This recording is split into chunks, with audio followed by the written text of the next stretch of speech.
Hello, everyone, and welcome back to another episode of the Election Tricycle. I'm Emily Tamkin in Washington, D.C. I'm joined by my co-hosts Rohan and Tom in Cairo and London, respectively. And we, each week on this podcast, we talk about three elections that are happening here in 2024 in the United States, India, and the United Kingdom, with some other stops along the way. This week, as promised, if you listened to last week's episode, we are going to take you through how our elections work with a particular focus on India's elections because the dates were just announced. Rohan, sorry, that's my dog's collar. Rohan, can you remind us when the elections will be held? And you mentioned last week, I think, that the dates that they're held and the dates that we know are quite different. Can you explain why that is? So when and why? Thank you, Emily. We always get this big load of headlines about India's elections, which were announced a week and a half ago. They start on April 19th, but they go all the way to June 1st, and we're only going to get counting on June 4th. And you get all these stories about a 7-phase election, a 44-day long election, which often, I think, tends to confuse people. Long period of elections beginning April 19th. So we're just around the corner from them. And maybe because I've been used to Indian elections all my life, I think they're not actually that complicated, but they certainly sound quite different to what you guys are used to in both of your countries. Yeah. So when you say there are 7 different phases, if I've understood it right, it's not that anyone is voting 7 times. It's that there are geographical splits when the voting happens. So everyone votes once, but they just do it over a really long period. Is that right? And why is that? Yeah, exactly, Tom. I think for folks who are more used to systems where you have a runoff and that kind of thing, it almost sounds like an extremely complicated thing. But actually, it's quite straightforward, except it's just stretched over India's geography and India's massive electorate. India has 970 million registered voters this time around. And actually pulling things off in a country of this size is quite complex. So to strip it down to basics, India has a Westminster-style democracy, which means we have 543 seats in the lower house of parliament, which is what people are voting for this time. You vote for your member of parliament, of which, as I mentioned, there's 543. We have a simple first-past-the-post system, which means that whoever gets the most votes, doesn't matter whether they have 50 or 21. If they have one more vote than the other person, they win. And those 540 individual elections make up who comes to power, because then whoever has the most seats in parliament wins. Just the big difference is that it's massive. I looked up the numbers a little bit here. My understanding is the average parliamentary constituency in the UK is about 70,000 voters or so. The average congressional race, which I think would be the equivalent in the US, is about 700,000 voters. And in India, the average constituency is 1.5 million voters.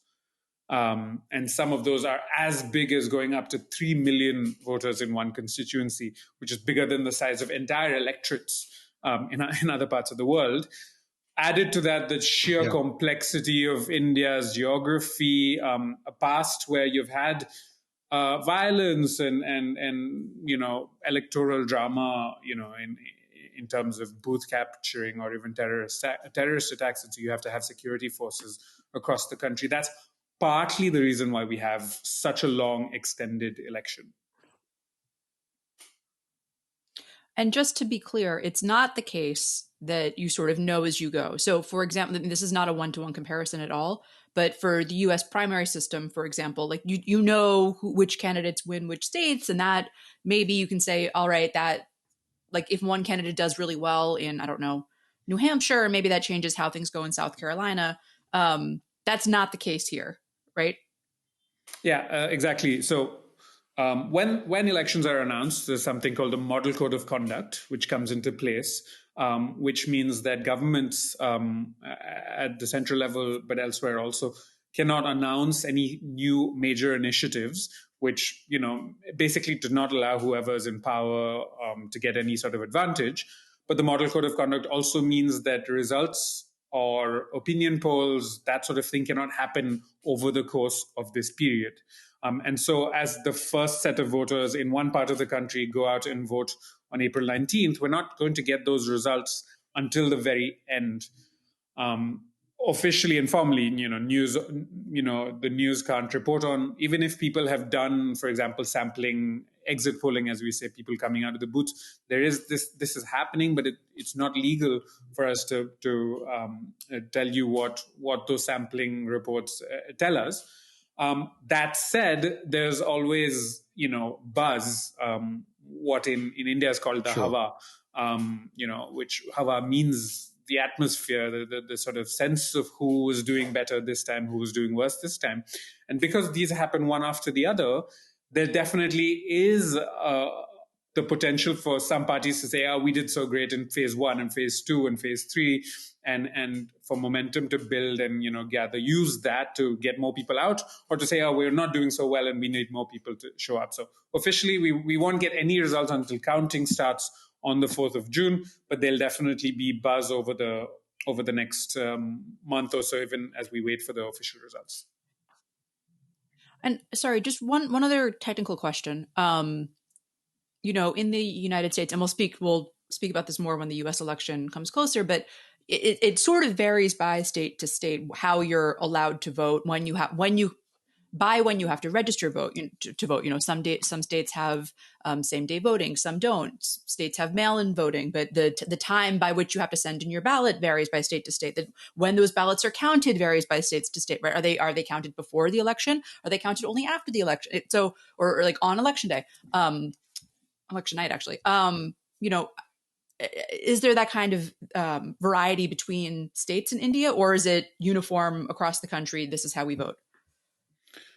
Yeah, it's relatively uniform. Let's say that the central government, India has a more centralized form of federalism than the US has, and the central government pulls off or runs the general elections, as we call them.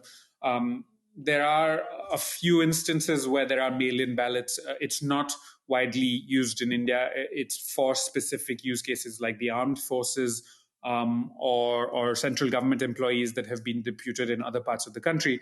But by and large, most voting takes place physically, using electronic voting machines, and everything is counted starting June 4th on counting day. There's very, very little variation, except for a few exceptions involving, like I said, the armed forces and things.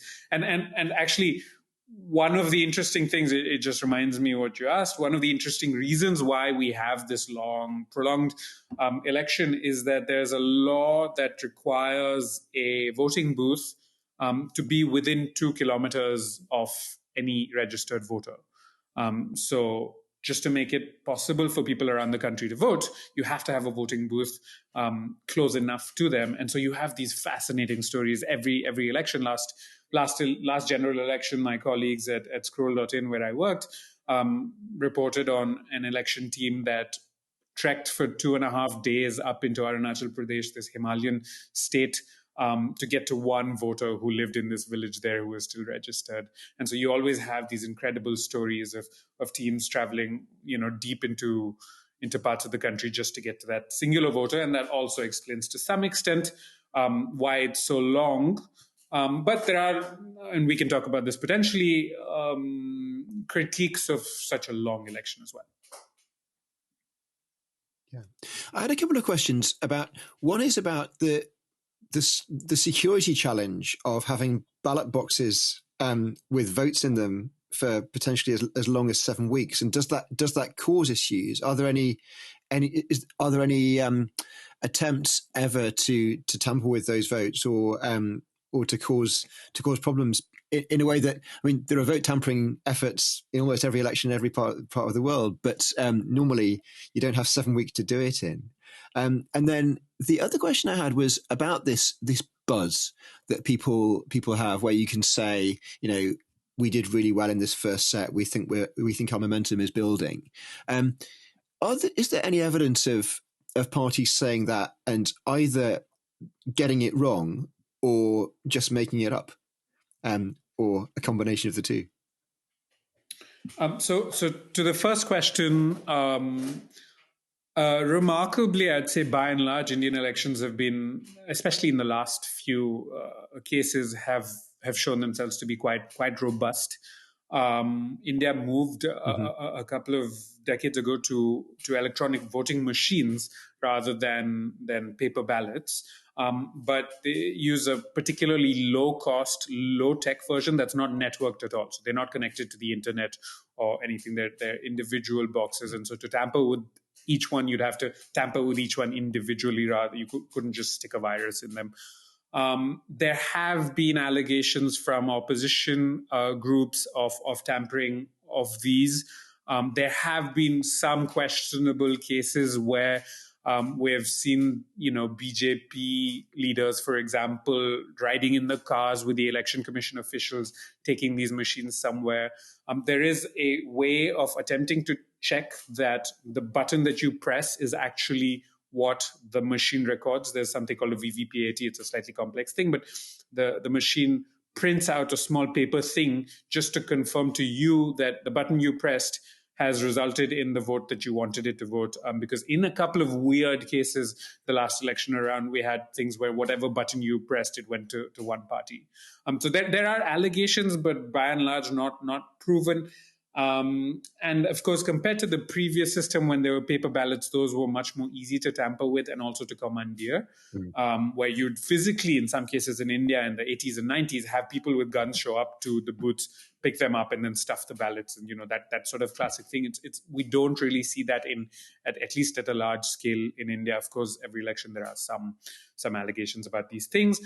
That said, I would say, my reporting and that done by colleagues is that the Election Commission of India has not been very forthcoming with some of the details of how the machines are built, manufactured, and structured. And so there's still questions about how robust the systems are. But by and large, I would say there's no large-scale concerns about the tampering at this level.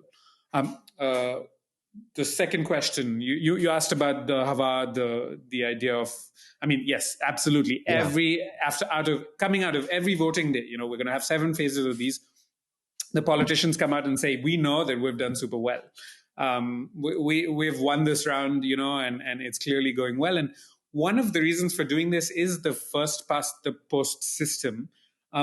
Because, if it was proportional, it in a way wouldn't matter. Because parties that have a lot of support will get a lot of support and see reflections in the parliament accordingly. But because first past the post system, really gives this huge bias in favor of a winner, you tend to see what some people have called a bandwagon effect or a winner effect, where people want to vote for who's likely to win. And it's harder to understand, I think, for people familiar with just 2-party systems. But in India, we have lots and lots of parties and lots of people you can give your votes to. And so folks are often making decisions based on this. We've had big cases where people have said, we totally won this round, and then results afterwards are a much more mixed picture. Mm-hmm. The other question I had was about how that really long election process affects how the main parties campaign, because where people are going to be voting at different times. And does that mean that you will have a campaign where, hypothetically, if there were rural areas going first, you would lead off your campaign with the policies that you've got that would particularly support rural voters, and then later on you have more urban ones. I don't know quite how that divide is, but do the parties think about that when they work out what they're announcing at different times, where they're going, or is it just we'll send our party leader to this place where they're voting today and to that place where they're voting next week, and so on? So this is partly, the opposition have come out and said that the length of this election will favor the BJP, and I'll explain that, and it's connected to your question. The simple answer is no, not exactly. Parties don't necessarily put things out specifically, just because, again, with India's spread, every phase has a whole bunch of different. It's not just rural. It's not just north. It's not just upper class. It's just really a big geographic spread. The same state, for example, the state of Uttar Pradesh with 200 million people is voting on all 7 of those phases. It's not like you block off one entire state and finish off. The allegation in this case, 2 decades ago, India was having around 20-something day elections. Now we're having a 44-day election. And the allegation from the opposition is that the length benefits a party that has deeper pockets because they can spend more time campaigning, throwing money into advertising and so on over the course of that. And of course, specifically in this case, because the BJP runs a very centralized campaign where Modi is who you're voting for, a longer campaign allows him to go around to more places and to shore up support rather than relying more on regional leaders and so on. It gives him more space to travel around the country. So this has been the allegation for why it favors the ruling party. Of course, the response from the ruling party is that the other side has the same advantages or disadvantages that we have. It's as long as it needs to be for everyone. It's not longer or shorter for anyone. But if you do look at it, given that they do have deeper pockets, a longer campaign definitely benefits the party that has more money and a marketable face. Are there certain states that you think are particularly important to watch, or that that the BJP and Congress or whichever party really want to win? And where in the election cycle they fall? And we can probably talk about these a bit closer to as this is happening.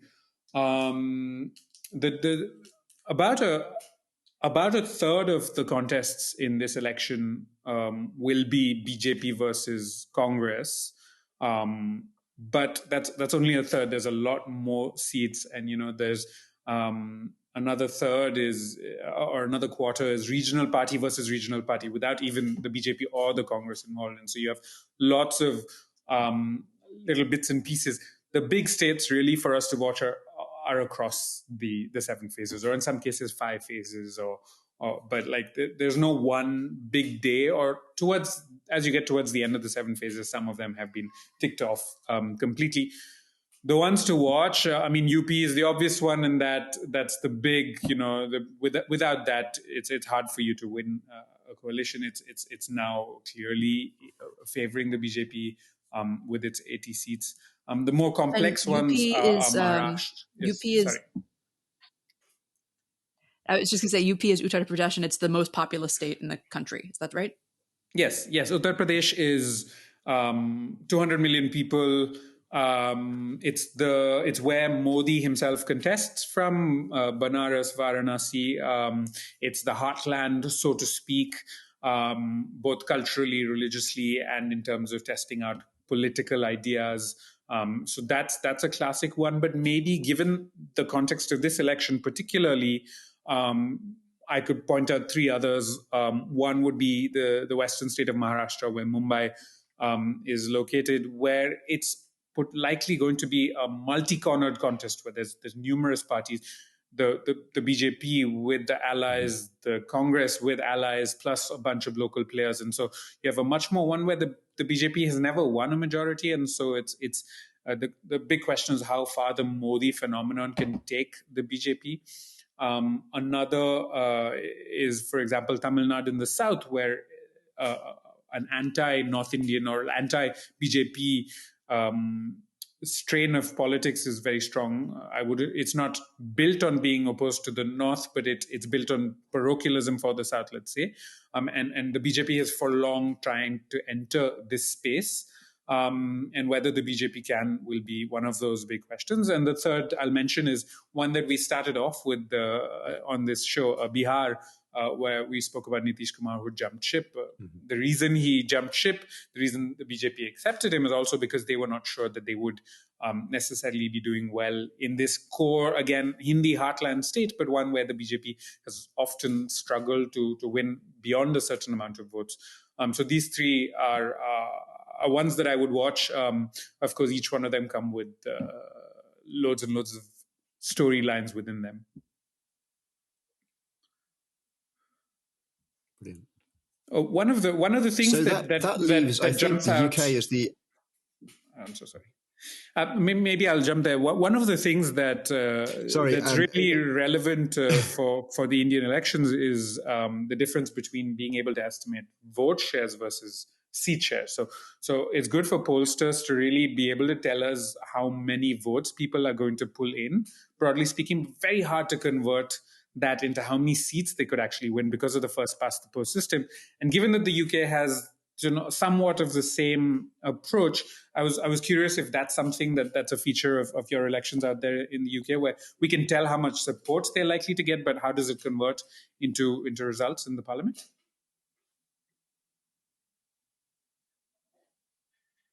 Yeah, I mean, there's always a difference between the national opinion polls and the results in individual seats, and people will always feed the results of polls into sort of a uniform swing calculator, which will never quite reflect what happens. But to be fair, it's good enough, especially, frankly, when the polls are as they are at the moment, when you've got one party with a big lead. You can be pretty confident that the party that has, if the party's 20 points ahead, they're going to win whatever happens. I think when you get to really close elections, it can go either way. Yeah. One thing I was going to say, resulting from that conversation and the fact that we now know when the Indian election is, we've always known when the US election is from, I don't know, possibly from the writing of the Constitution. We've known that the 2024 election is due at a certain time. The UK election is now the only one where we do not know the date yet, and it emerged. This was the last week when the Prime Minister could have called an election for May. So he hasn't done that. We now know there won't be an election in May, but we still don't know whether it's going to be October or November or potentially January or potentially June, but that would be mad, or potentially December, but that would be mad. But we're still waiting to see. So we're the last ones to call our election. Still waiting. And Tom, is it okay? So from the outside, it's like the Tories get to decide, or the party in power has to call the election. Yeah. If you're in power and you think you're going to lose, why would you not call it for the last possible moment? Because maybe, like, you never know, things could change. Maybe the economy starts booming. Everybody loves Rishi Sunak again. Like, is it not in the interest of the party in power to just wait it out and call it, you know, wait basically, to call it? Yeah. And that's what always happens. And if you go back through sort of British political history, basically, you either have parties that go well before the 5-year limit because they're well ahead, they think they can win, or you have parties that take it right to the end because they're behind and they hope that something will turn up. And the only real exception to that is from 2010 to 15. Well, actually from 2010 to 18 or 19, but there were weird legislative things going on. We had something called the Fixed Term Parliament Act, which means that the power was taken out of the Prime Minister's hands. So in the 2010 Parliament, we knew all along that the election would be in May 2015, unless something happened and the government collapsed, which was never very likely. And it can also backfire. Like, I may be misremembering, but I seem to remember that Theresa May called early elections because she thought, I'm in such great shape, I'm going to strengthen my grip on power. And then that's things totally changed. Right.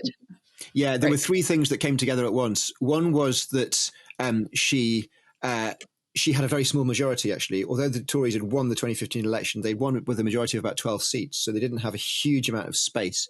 And then Labour had elected a leader who at that point was very unpopular, and the Tories had a big lead, so they thought this is a free election win. We'll just go for it. And you could override the Fixed Term Parliament Act with enough votes in Parliament. And the calculation was the Tories would all vote for it. Labour couldn't vote against an election because it would look like they were scared. So everyone voted for an election. And as it happened, Labour performed way better than the polls suggested. And Theresa May lost a majority, although she did stay in power.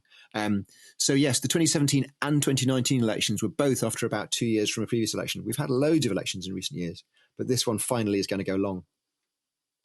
Listeners, if you just heard my dog's collar shake, I apologize. She's just really passionate about British elections. And so she should be. As who isn't? She's an Election Tricycle listener. Okay, so I guess last question for our main section for Rohan, like what happens now between now and April 19th? They're just like, what do the parties do in these last last 3 weeks before voting starts. Yeah, Besides, try to do a good job campaigning and not a bad job. Well, you have rolling periods where parties can announce their candidates. People can actually go and register for each of the phases. So we're just coming up to the end of the nomination period for the first phase of voting. So parties could potentially change even their candidates. In some cases, you have, as Tom suggested, you have some news events that end up reflecting in what happens afterwards, and people might have to rearrange their planning for the rest of the election based on that. What you basically have is number crunching from the war room, so to speak, trying to figure out where will be the most impact in terms of campaigning. And then just in the days before the elections, you have a cooling off period where there's not supposed to be any campaigning in that constituency right before the voting. Although in this day and age of social media and mass broadcast media, that's becoming less and less useful. And then of course you have people calling out to the election commission saying this person broke some rule, attempts to bring in the Supreme Court or the commission in saying that folks are violating something of spending or a certain rule of campaigning and so on. So it's really a big messy period. With this long election, it's also one where we're going to have an extremely hot election. May and June are horribly hot in most parts of India. And so the length for voters, for campaigners, and for journalists, it's going to be really, really tough this season.